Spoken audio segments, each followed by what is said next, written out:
And at 10, booking it. When the power goes out, you're usually done for, but usually you just have to sit there and wait for your death, unless you end up exiting and restarting the game, because you might as well if you're guaranteed death, right? Well, this is fairly well known, but you are actually always guaranteed death when that slowed March of the Toreador plays.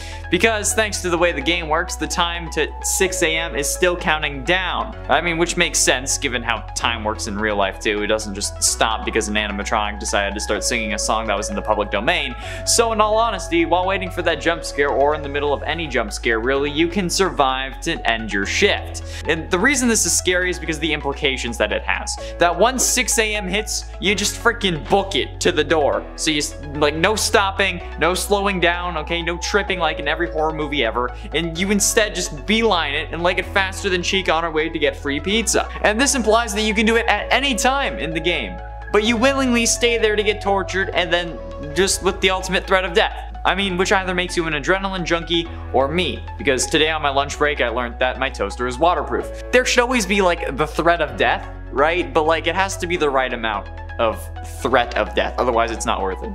And at 9, Golden Freddy. Now, it's unknown whether Golden Freddy's jump scare was intentionally meant to crash the game or not. If you're unaware because you haven't played the game or just never been jump scared by Golden Freddy, if Golden Freddy gets you during whatever nights he's active, instead of sending you back to the main menu of the game where you can try the night over, he sends you right to the desktop and closes the game.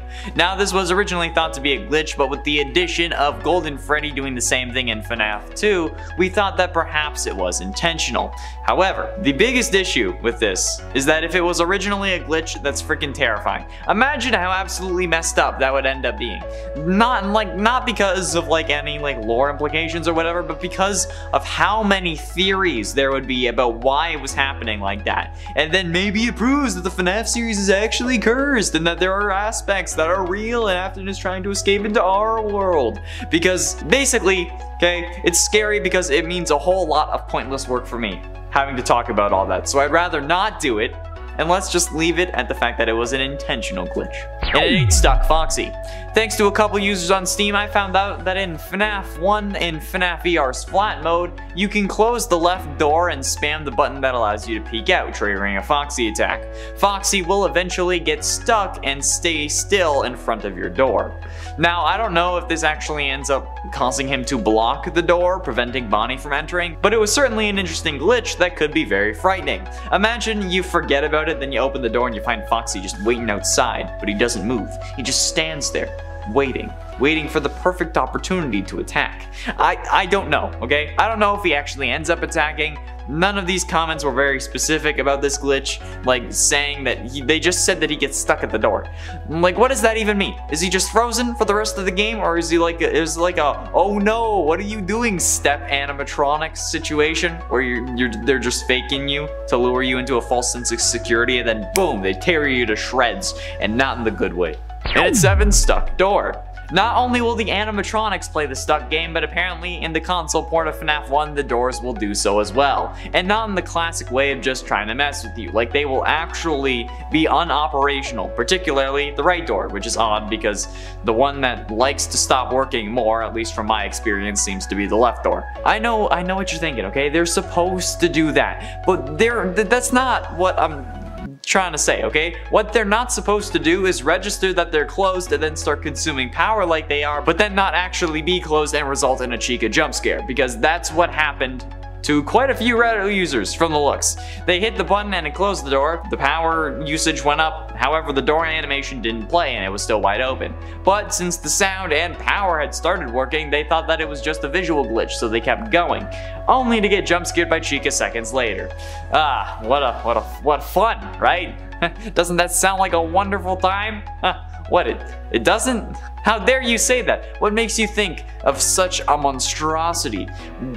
What are you doing, step electromagnet door that should work in the opposite way that it actually does in the game? And at 6, danger keep out call.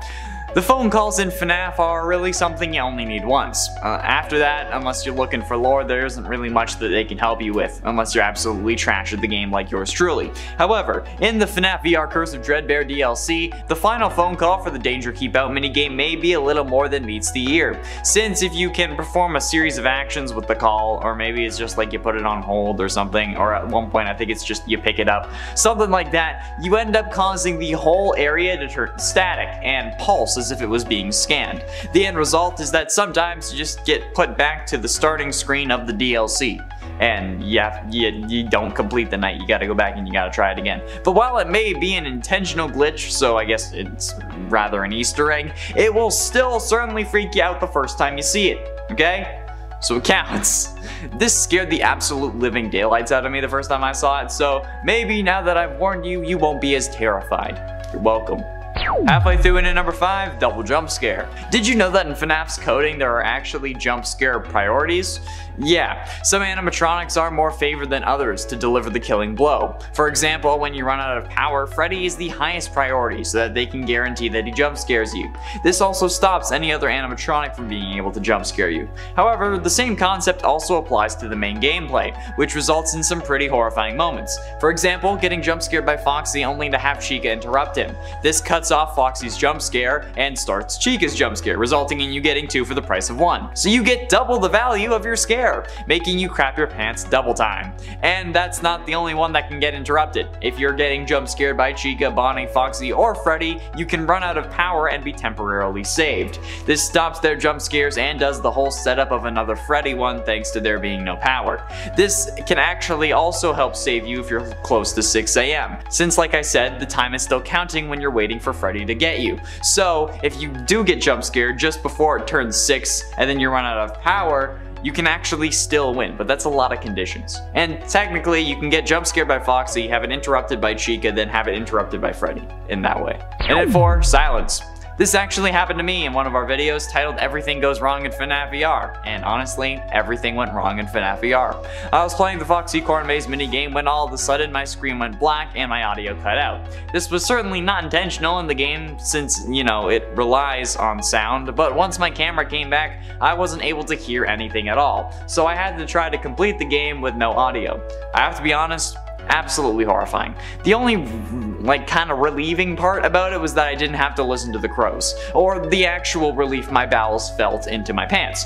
But in all honesty, this glitch was absolutely atrocious. Having to navigate a maze with no audio indication as to where Foxy could be or where the purple key is going to be, that was probably the worst thing that could have happened. And I had to heighten all my other senses to get an idea for what was next. I felt like Daredevil, kind of, but like hearing Daredevil. My visuals, okay, that was the best clue I had, so I had to make sure that my eyes could pick up on every minute detail.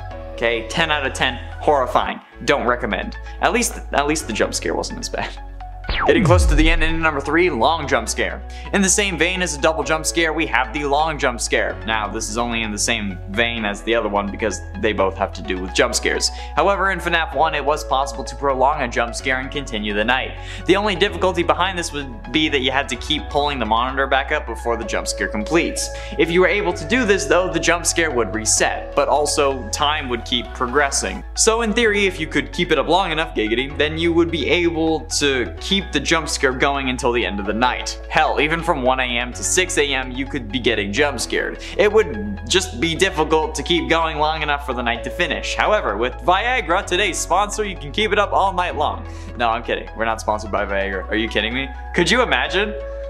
You think someone who talks about Five Nights at Freddy's and comic books on the internet for a living is going to get sponsored by that little blue pill? That's hilarious. Self-digs aside, this is certainly a scary glitch. Cause you know, jump scare. Can you tell that it's a rough mental health day? It's a no bones day. But ultimately, in a number 2, overpowered Springtrap. Apparently, FNAF VR flat mode has a lot of bugs that result in ultimate horror. Well, during the FNAF 3 sections of FNAF VR flat mode's gameplay, you have to fend off Springtrap, obviously. However, for some reason, apparently there's a glitch that results in Springtrap being insanely overpowered and being able to jump scare you instantly. It's unknown what causes this glitch, but apparently at times if Springtrap enters the vents, he can instantly make his way to the end, despite the vents being closed. The only way to prevent this is by putting the camera on one vent like one of the vent cameras and then leaving it there. If you don't, Springtrap can just make his way through the entire vent system instantaneously. He also is just able to make his way to your door instantly and jump scare you apparently, which in this version of FNAF 3 is scarier since it's more of a jarring jump scare rather than the originally slow moving towards the camera at you kind of thing that pissed everyone off. But still, instant death, definitely not a nice and thoughtful glitch. Finally, in at number 1, you lose. Another one I got off the Steam forums thanks to a specific user, this time known as Weezer. They said, I had a bug in FNAF 2 and Night 2 in FNAF VR flat mode where I had the Freddy mask on while fending off Toy Bonnie. It hits 6 AM, I take the mask off and get immediately jump scared, making me lose the night even when I beat it. Which is an odd way of putting it, but what I believe he means is that the game made him take off his mask because it was 6 AM, but then he ended up getting jump scared. Which is odd because beating the night mechanic should be more of a priority and actually should prevent any animatronic from jump scaring you, even if it's just a layout that pops up on the screen. However, if the game clock said 6 AM and you took the mask off before Bonnie was gone, that's kind of your own fault, man. Even if the clock said 6, since the clock doesn't normally say 6 and the night just ends. Cause if the night would just end if it was supposed to say 6. I mean, I don't know what's scarier though, getting jump scared when you should have beaten the night, or the fact that the shift didn't end at 6 and you'd probably be working there forever, 24/7. Number 10, mask safety. So we're starting with something that admittedly is not the most scary, but don't worry, we're gonna get there. Also, as Connor said, he dragged me here, okay? This was a hard list to do, so I hope you all enjoy it. Mewtwo Gamer brought this one to my attention, and I want to say thank you so much for doing so. They shouted out in the comments for the part 1 to this list, and here Mewtwo basically shared that when they were playing a game of FNAF 2, when they put on the Freddy mask and went to go check their screens, the mask actually remained on. Now this surprised and startled them. Also, I feel like looking at a screen through a mask is just really creepy. Like, just as a visual, that's creepy. Perhaps this happened during the pandemic and the game was just like glitching to like match mask safety protocols at the time. They're like, keep that mask on, protect yourself from jump scares, and also other people from your breath and your spit. Whatever the reasoning, this is a glitch that would definitely be startling to experience, but also pretty useful as it gives you a sense of protection while you flip through the cams, which I like. In at 9, GLITCHTRAP. Yep, that's right. Technically, GLITCHTRAP is supposed to be a glitch in the grand scheme of the FNAF story, even though this doesn't actually end up being truly the case. But, you know, it's like someone orchestrated his creation, but it's close enough. In the story that we're told, with the exception of what Tape Girl's insider information tells us, that because, you know, we technically shouldn't have it, GLITCHTRAP is an unintentional glitch in the game. In our world, it's an intentional feature, hence why I'm putting it higher on the list, but by simple scariest glitch standards, technically GLITCHTRAP is the scariest glitch and should be number 1, since none of these other glitches will actually take over your brain and cause you to go on a mass killing spree because a kid serial killer possessed your noggin. But hey, what do I know, right? I know a lot. We've made over 300 goddamn FNAF videos, okay? We know quite a bit about this series, so don't come for us in the comments. We know our shit. We know too much. Cool your business.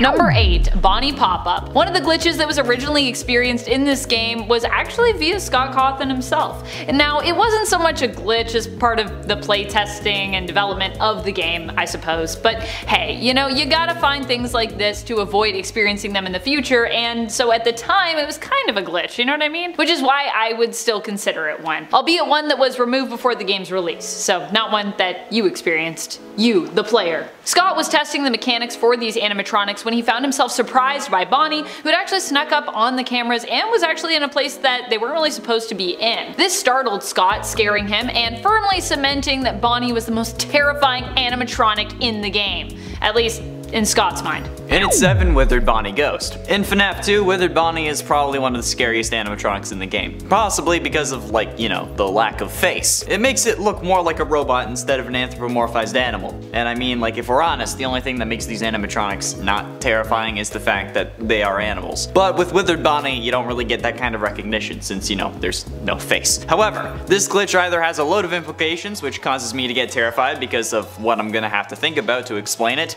or it's scary because, like, honestly, what the hell. When Withered Bonnie shows up in your office in FNAF 2, it's actually possible to make them disappear. And I don't mean by putting on the Freddy head or closing the game. Rather, I mean by flicking the left vent light on and off. Bonnie will look like they're blinking out of reality, like anyone who interacts with their parents in a time travel movie. No idea why this actually happens. It could just be that you turning the light on is just an image that flashes on screen in that particular section, and that's how it works mechanics wise. So it would replace Bonnie when it was on, and if there's someone in the vent then it's just a different image, but still, it's pretty freaky.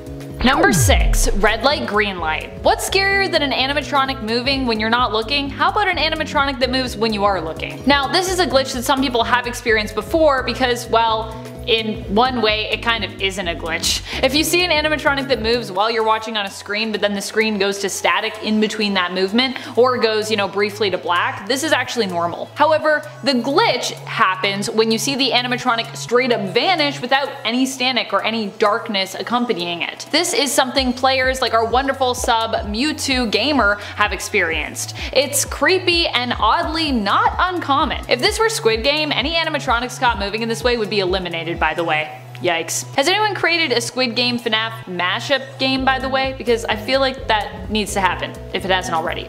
Has it happened already?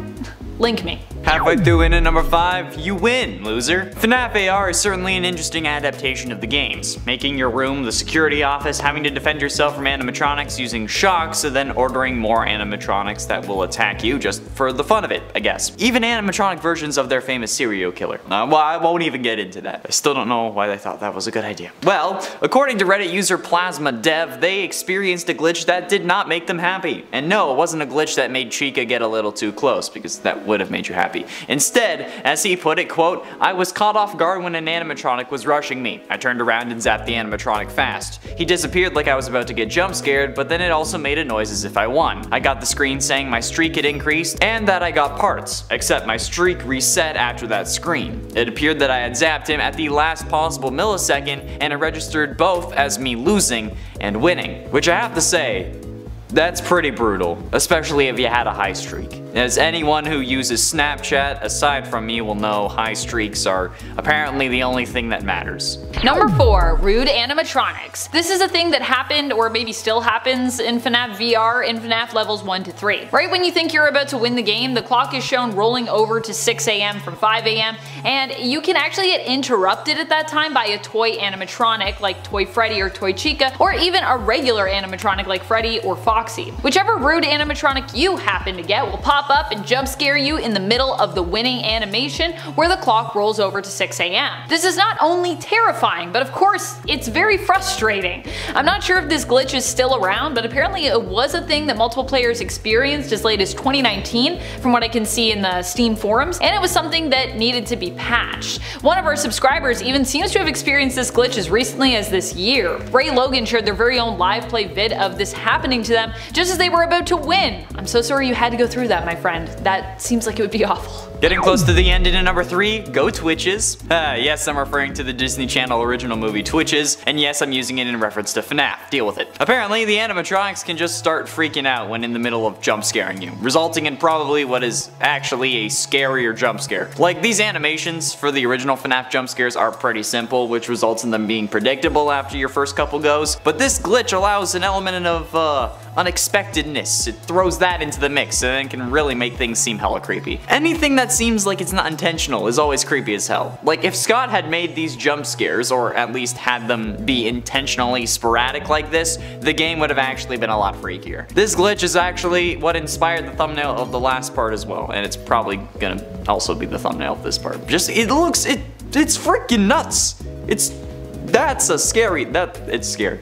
Okay. Number 2, wiggle equals death. This was an early glitch that was also removed prior to Sister Location's full release, but it was experienced by one of my favorite game playing and overall just comedic YouTubers, Markiplier. He was granted early access to Sister Location, and it was during this early playthrough that he had a very frustrating time when he was put in the spring lock suit by Circus Baby and had to wiggle to shake off the mini arenas while also winding up the spring locks. Now, it turns out he had such an impossible time the first time around because the difficulty was accidentally left like super way up on this part of the game, or it was just set to a level that was way too difficult. His playing it actually allowed Scott Cawthon to see the glitch here and tweak this part of the game prior to its full release. Thank goodness. Otherwise, pretty much all of us would never be able to progress past this horrifying part of the game. Seriously though, I think this is one of the scariest parts of Sister Location for me.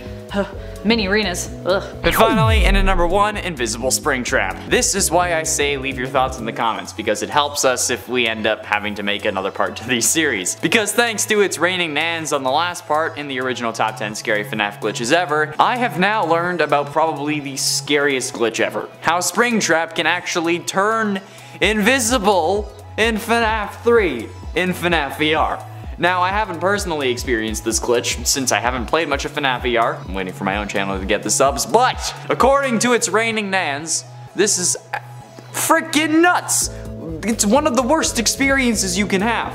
Since, you know, Springtrap turns invisible, making him basically impossible to defend against. Now, granted, they did leave out some vital information, like an explanation. Like, in what way is he invisible? Like, if it's on the cameras, or if it's in the vents, or if it's just everywhere, since if you could see him at the door, like if you turn to look at the door, at least you'd be able to see that he's there, and then you could like try to like scare him away, even if you couldn't see him on the cameras. But I think like invisible anything, especially an animatronic empowered killer, is going to be worthy of the number 1 spot, straight up. If this isn't real though, blame its raining nans, not me. And that's why I picked this comment, because I don't get to take the blame.